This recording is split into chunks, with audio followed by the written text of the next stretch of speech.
Commander Minji walked into the chamber with steady steps. The room was large and cold, designed to make visitors feel small. The curved walls reflected light in ways that meant the council members could watch her without being watched. She had been in rooms like this before. She knew the game.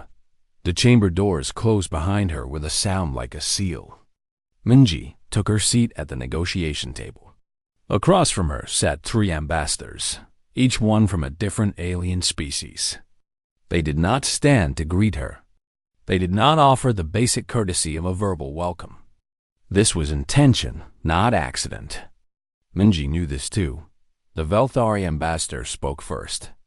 His name was Kethver, and he had been negotiating with humans for 3 years. His skin was the color of dark metal, and his eyes held no warmth. Humans were beneath him, his manner made clear. Humans were new to the Galactic Council. They were new to space travel, new to these kinds of talks. The Velthari were ancient. They had weapons that could burn planets. They had fleets that moved between stars, like humans move between cities. "We have reviewed the human position," Kethver said. His voice did not change. "Your request for mining rights in the Orange sector is noted. We find it ambitious." The Quilixian ambassador made a sound that might have been laughter. She was tall and thin, with skin like clear glass that showed the organs moving inside her body. She represented a species that had mastered genetics long before humans even discovered space. She could remake life itself. She could remake a human body in ways that would cause it to break. "Ambitious," she repeated. "That is a kind word, Kethver. I would call it hopeful. Humans are hopeful. They dream of things they cannot have." Minji did not react. She had learned this early in her career as a diplomat. Reaction was a tool. She would use it when the moment was right. Now was not that moment. The Sorn ambassador, whose name was difficult for human mouths to pronounce, simply watched. The Sorn were traders and builders. They had less power than the Velthari or the Quilixian, but they were sharp in business. They saw value in things others missed. Minji had studied them carefully. She had studied all of them carefully. "The Orange sector is rich," Minji said. Her voice was clear and measured. "Rare elements that your industries need.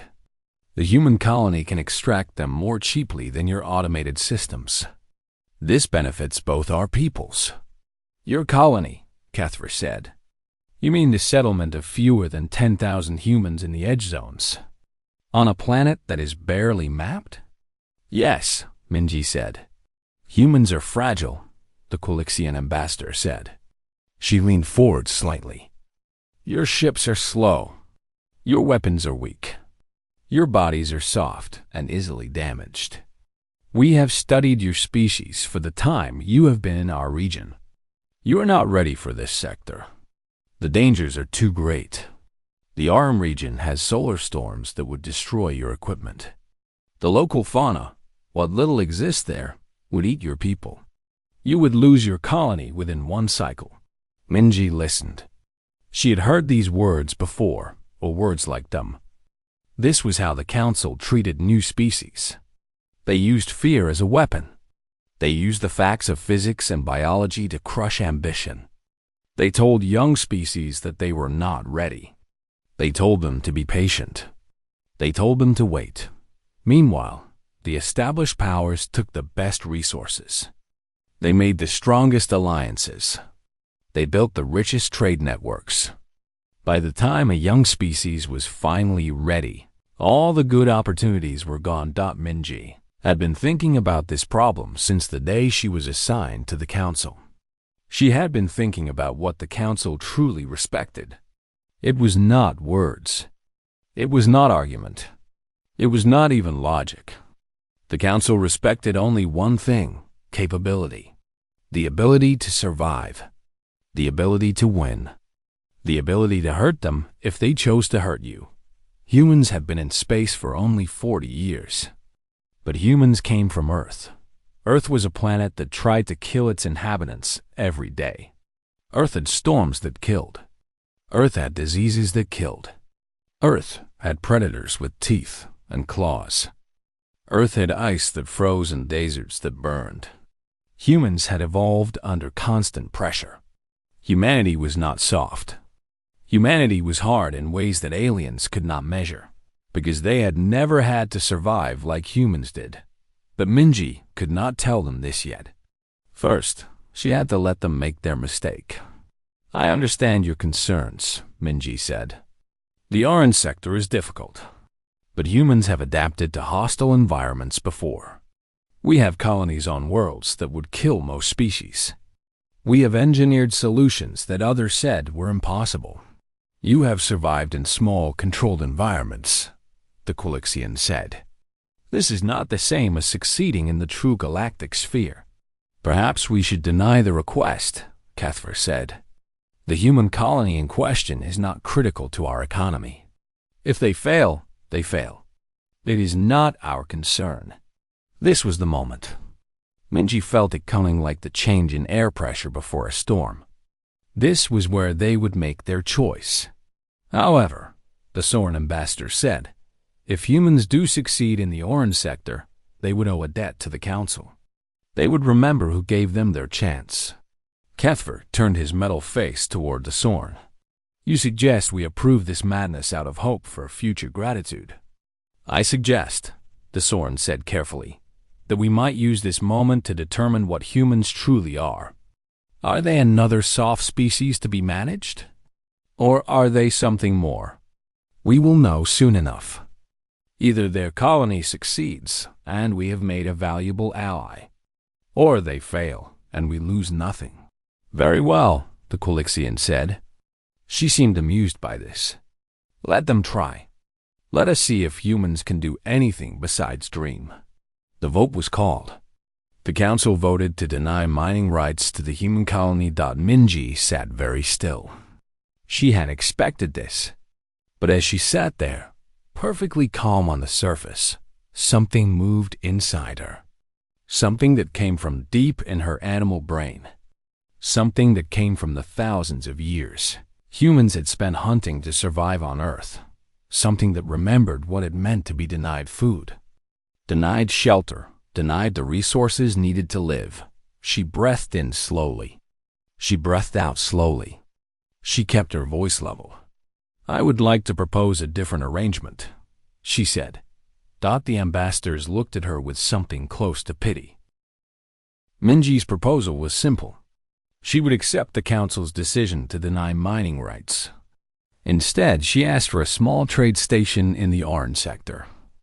A station where human merchants could buy and sell goods. Nothing military. Nothing threatening. Just commerce. The council found this amusing. The Quilixian approved it without even voting. Of course, humans could have a trade station. A small, isolated outpost in a dangerous region would fail within a few cycles anyway. It would be a good lesson in humility. The meeting continued for another hour. Trade agreements were finalized. Tariffs were discussed. The Soren ambassador mentioned that his people would be interested in purchasing human textiles if the quality was acceptable. This was the smallest crumb of respect Minji had received, and they all knew it. Then Cathver spoke again. "I should mention," he said with something like satisfaction in his voice, "that our scouts have discovered something in the orange sector. A human research station. Very small. Very isolated. It appears to have been missed in your records." Minji's spine went rigid. "There are 53 humans there," Cathver continued. "They have been running experiments on the local mineral deposits. They were supposed to report their location to the council 6 months ago. They did not. This was a violation of protocol." The Quilixian leaned back in her seat. "How convenient for us to have discovered this violation after your request was denied." "We have decided," Cathver said, "not to alert them to our presence, not to offer them rescue should they encounter problems. They violated protocol. Let them face the consequences. We are evaluating whether this violation warrants formal sanction against the entire human species. Minji did not move. Her hands were folded on the table in front of her. Her breathing remained steady. Her face showed nothing, but Kethver saw it. He saw her pupils dilate. Just a fraction. Just enough. The black circles at the center of her eyes grew larger, spreading like darkness across the surface. It happened in less than a second, but Kethver had studied humans for years. He had learned their biology. He knew what this meant. Then her breathing changed. It became deeper, more controlled, more deliberate. Her posture shifted. It was not dramatic. A human observer might not have noticed anything at all. But the aliens were not human. They were predators themselves, each in their own way. They recognized the signs. The Quilixian's transparent skin showed her organs tightening. Her heart rate increased. She had just watched something change in Minji. Something that had been dormant suddenly came alive. The Sorn ambassador made a low sound in his throat. He leaned away from the table. Minji's eyes fixed on Kethver with an intensity that had not been there a moment before. It was not anger. It was not rage. It was something far worse. It was focus. Pure, absolute predatory focus. The kind of focus that humans had developed over millions of years, hunting across the African savanna. The kind of focus that meant she had just decided to hunt something. The temperature in the room seemed to drop. Kethver realized he had made a terrible mistake. He had thought of humans as soft. He had thought of them as dreamers and traitors. He had thought that revealing his cruelty would break their spirit. Instead, he had flipped a switch inside Minji's brain. He had activated something ancient and dangerous. The other ambassadors felt it too. They felt the shift in the air around the human diplomat. It was as if a small animal had suddenly revealed itself to be something with teeth. A predator that had been hiding its true nature all along. Minji did not raise her voice. She did not stand up. She did not threaten anyone with violence. But every creature in that room understood that she was now operating on a different level of thought. She was no longer negotiating. She was hunting for information, for advantage, for victory. "Which station?" she asked. Her voice was quiet, gentle, even. But there was something underneath it. Something that made the Sorn ambassador's skin go pale. "We have not revealed its exact location," Kethver said. He was trying to maintain his composure, but Minji could hear the change in his voice. He was nervous now. "You will," Minji said. It was not a request. The Quilixian tried to laugh, but the sound died in her throat. "Human, you are not in a position to make demands." Minji turned to look at her. The Quilixian felt something cold move down her spine. This human had changed. Something had awakened behind those dark, dilated eyes. Something that had been there all along but carefully hidden. "The station," Minji said again. "The exact location. The status of the researchers. Any danger they have faced. All of it. You will tell me now, or I am walking out of this council chamber, and nothing will ever be the same between humanity and any of you." Kethver wanted to refuse. He wanted to maintain his power. But looking at Minji's eyes, seeing the predatory stillness of her body, he understood something that the council had not understood before. Humans were dangerous. Not because they were strong. Not because they had big weapons or advanced technology. Humans were dangerous because they could change. Because they could shift from traitors to hunters. Because they had millions of years of experience doing exactly what Minji was doing right now. Humans were dangerous because they could decide in a single moment. That something was worth fighting for. And Minji had just decided that these 53 researchers were worth fighting for. Kethver understood, finally, what he was looking at. He was looking at a human mother protecting her colony.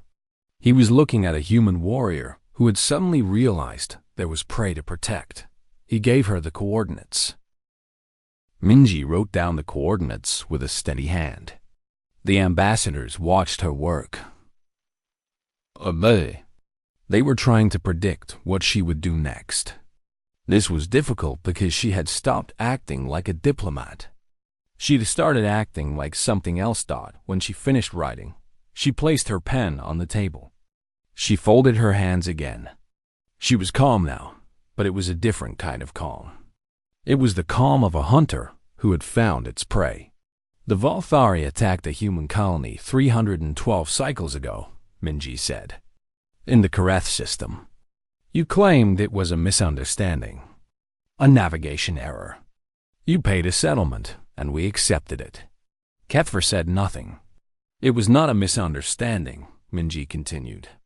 You were testing us. Testing whether we would fight back or simply accept your apology. We chose to accept because we were new to space and we did not want a war. You learned from this that humans would not fight. She paused. She turned her head to look at the Quilixian. Your species conducted medical experiments on 3 human prisoners taken during a trade dispute in the Zelani territories. You called them scientific studies of human biology. The humans died. You sent no apology. You sent no compensation. The Quilixian's transparent skin flickered with colors. She was angry. And you, Minji said, looking at the Sorn, you have been stealing human genetic material from our medical stations. Small amounts each time. Undetectable amounts. You were reverse engineering our reproductive system, trying to understand why humans could adapt so quickly to different environments. The Sorn made a low sound of protest. I have the records, Minji said. Every theft. Every date. Every location. Documented by our security systems and our intelligence networks. The chamber was silent now. You believe we had not noticed these things, Minji said. You believe we were too naive, too new to space, too distracted by trading culture to pay attention to what you were doing. You were wrong. She stood up slowly. The ambassadors shifted in their seats, nervous now. They did not know what this human would do.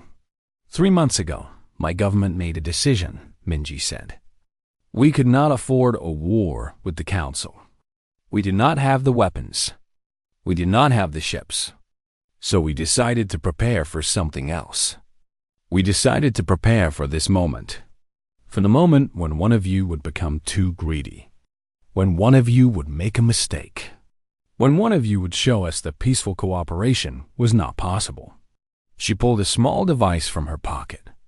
It was no larger than her hand. This is a communication device, she said. It is connected to every human intelligence network operating in galactic space. It is also connected to something else. Something you do not know about. She pressed the device once. 57 human military vessels are currently approaching this station, Minji said.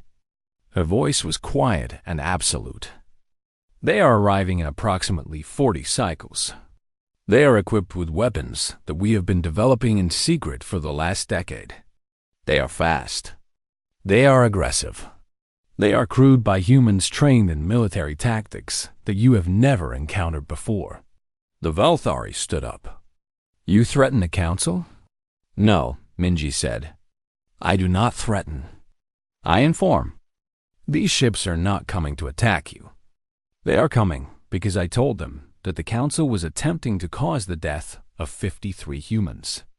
They are coming because I told them that our people were in danger. They are coming because this is what humans do. We protect our own. She sat down again. You thought I came here alone, Minji said.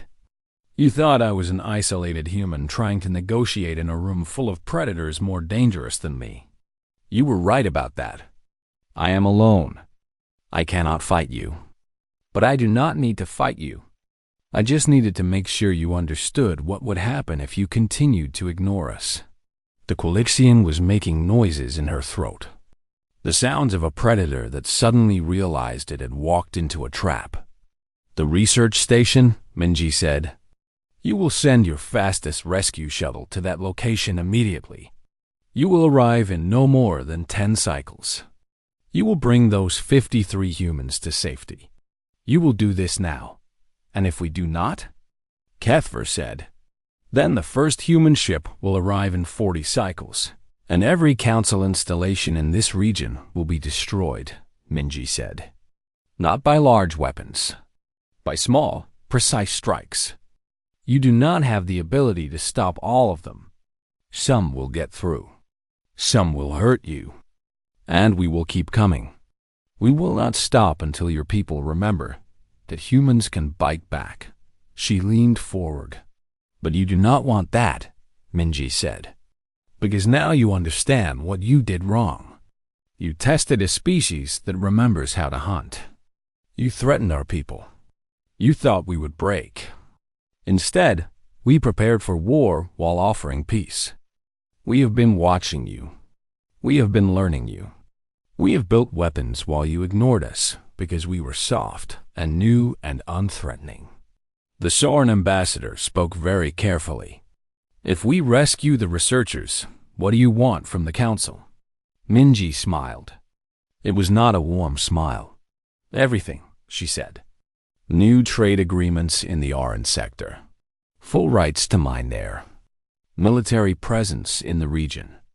And an apology. A formal apology for the attack on our colony. For the deaths of our people. For every theft, every experiment, every violation of our sovereignty. This is not negotiation, Cuthbert said. This is extortion. No, Minji said. This is what real negotiation looks like. This is what happens when the weak side of a negotiation suddenly becomes the strong side. You wanted to teach us a lesson about power. I have taught you one instead. The difference between us is that I warned you before the killing started. She stood again. You have 40 cycles to rescue those researchers. You have 100 cycles to agree to our new terms. If either of these things does not happen, my people will come. And we will not be negotiators anymore. We will be soldiers. She walked toward the chamber doors. The ambassadors watched her go, each one realizing the same terrible truth. They had made a catastrophic mistake. They had underestimated an entire species. As Minji reached the doors, she stopped. One more thing, she said. Thank you. Thank you for helping us understand what we needed to become. Thank you for making us realize that peace is not enough. It has taken us only 40 years to go from visitors to the council to something that frightens you. Imagine what we will become in another 100 years. The doors opened. She walked through them. Behind her, the council chambers erupted in frantic communication as each ambassador tried to contact their home governments with the terrible news. Humanity was not soft. Humanity was dangerous. Humanity had been preparing for this moment all along. And now, finally, the galaxy knew. The council chambers remained empty for 2 hours after Minji left. The ambassadors had retreated to their personal communication rooms to contact their governments.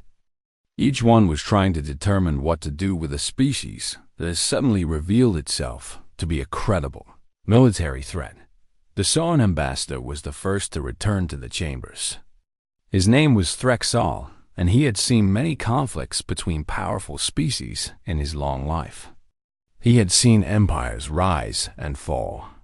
He had watched the Quilixian become genetic masters and the Vothari build their weapon fleets. But he had never seen something like this. He had never seen a species go from helpless to dangerous in the span of a single conversation. When the other ambassadors returned, they found Threxall waiting at the negotiation table. The table where Minji had sat just hours before. I have contacted my government, Threxall said. They have authorized me to accept the human terms. Catfur's metal skin turned a darker shade. You cannot negotiate away council authority alone. I am not negotiating away council authority, Threxall said calmly. I am choosing survival. The humans have made their position clear. If we do not comply, they will attack. My people prefer profit to pride.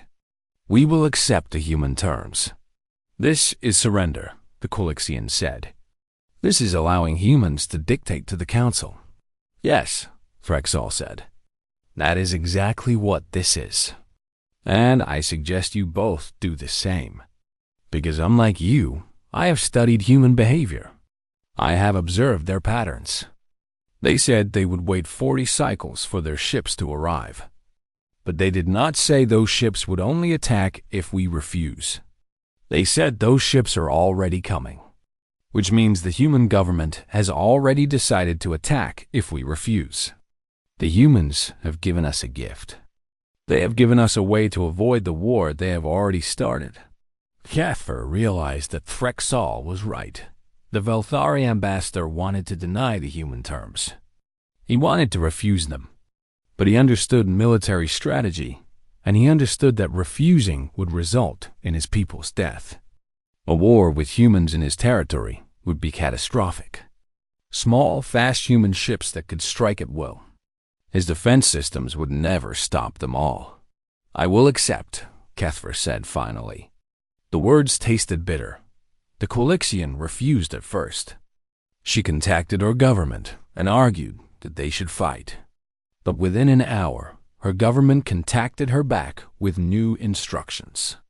The genetic masters of her species had realized something terrifying. If humans could prepare military weapons in secret, they could also prepare biological weapons in secret. If humans had learned to hide an entire military program, they could hide anything. The Council did not know what other surprises humans had prepared, thought it was not worth the risk. I will accept, the Colixian said finally. The rescue operations began immediately. The Velthari sent their fastest ship to the Orn sector. The journey took 9 cycles, and when they arrived, they found the human research station badly damaged. 2 of the researchers were dead. The others were in various states of injury and starvation. The Orn sector had turned out to be exactly as dangerous as the Council had warned. The humans had survived through pure stubbornness and the kind of determination that comes from knowing that a rescue was not coming. When the Velthari rescue ship arrived, the surviving researchers tried to attack it with makeshift weapons. It took an hour of careful negotiation to convince them they were being rescued, not attacked. The researchers were brought to medical facilities and treated. Their story spread through the human communications networks. 53 people had been abandoned. The Council had known about them and had done nothing. Minji had forced them to act. Minji had walked into the Council chambers and made them choose between war and mercy. The humans chose mercy for their people, but they chose strength for themselves. The new trade agreements were finalized over the next few cycles. Humanity received full mining rights to the Orn sector. They received a permanent military station in the region. They received compensation for the colony attack from 3 decades before. They received recognition as equals in the Council, not as a young species to be managed. Most importantly, they received something intangible. They received respect. The Velthari understood now what they had not understood before. Humans were not soft because they were weak. Humans were soft because they could afford to be. They could choose mercy because they were capable of war. They could choose trade because they were capable of destruction. Every peaceful choice humans had made was actually a choice. Not a necessity born from weakness, but a choice born from strength. The Colixian watched the human delegation receive their honors in the Council chambers. She saw Minji stand and accept the recognition of the Council. She thought about her own species. The Colixian were masters of genetics. They could remake life itself, but they had never had to fight to survive. They had never had to choose between mercy and the grave. Humans had. Humans came from a death world where every day was a struggle. Humans had learned to hunt and to protect and to remember threats and to plan revenge across generations. The Quilixian realized that genetic power was not the most dangerous power. The most dangerous power was the power to change and adapt and decide, in a moment, that something was worth fighting for. The Soan ambassador approached Minji after the ceremony. He extended his hand in the human gesture of greeting. "You are remarkable," he said. "Your species came to space with nothing but your intelligence and your will to survive. In 40 years, you have gone from visitors to powers. In another 100 years, what will you be?" "Neighbors," Minji said. She shook his hand. "Allies. Friends, perhaps. We did not come to the council to conquer it. We came to trade and to learn and to prove that we could survive among the stars. We still want those things. We just needed everyone to understand that we could choose to do those things. We are not begging for respect. We are earning it." The Soren nodded slowly. "That is what frightens them," he said, gesturing toward the Volthari and the Quilixian. "Not your weapons, not your ships. The fact that you did not need to conquer anyone to prove your worth. You just needed to show them that you could." Minji's shuttle lifted away from the council station with a steady hum. The ship was small, built for diplomacy rather than war. It would take her back to the human space station in orbit.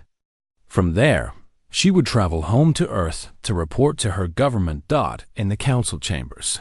The three ambassadors sat in silence. They did not speak. They had already communicated with their governments. They had already received their new instructions. They had already learned the truth about humanity. But now, in the quiet of the empty chambers, they began to understand something deeper. The Volthari ambassador realized that humans had always been hunting them. Every trade negotiation, every peaceful gesture, every moment of apparent weakness had been part of a larger strategy. Humans had been studying them, learning their weaknesses, recording their mistakes, waiting for the moment when they would be strong enough to strike back. The Volthari had thought they were negotiating with merchants and diplomats. They had been negotiating with soldiers all along. The Quilixian ambassador thought about the human research station in the Orange sector. She thought about the humans there, dying slowly in the harsh environment, refusing to give up. She thought about species like her own, which had been born into comfort and genetic perfection. The Quilixian had never known true struggle. They had never fought to survive. But humans had fought for billions of years before they had even developed space travel. Humans carried that history in their biology. They carried it in their minds. Every human born had been shaped by the struggle of their ancestors. The Quilixian had engineered their way past that struggle. Humans had chosen to keep it. They had chosen to stay hard, even as they became soft. The Soren ambassador thought about profit and about the dangers of misunderstanding your partners. He had been right to choose humanity's side. The Soren had understood something that the Volthari and the Quilixian had not. The Soren understood that power was not always measured in weapons or in technology. Sometimes power was measured in patience, in willingness to suffer, in ability to remember and to plan and to wait for the right moment. The human research station sent out its first transmission 3 days after the rescue. Ships arrived. The survivors were safe. They were healing, and they were grateful. The Quilixian government received reports of the incident within hours. The Quilixian ruler, who had been alive for so long that she had seen species come and go, made a decision. She requested a private communication with the human government. The conversation lasted for 6 hours. What was discussed was never made public, but the next day, the Quilixian issued an official apology for the deaths caused during their genetic experiments. They issued full compensation to the families of the dead humans.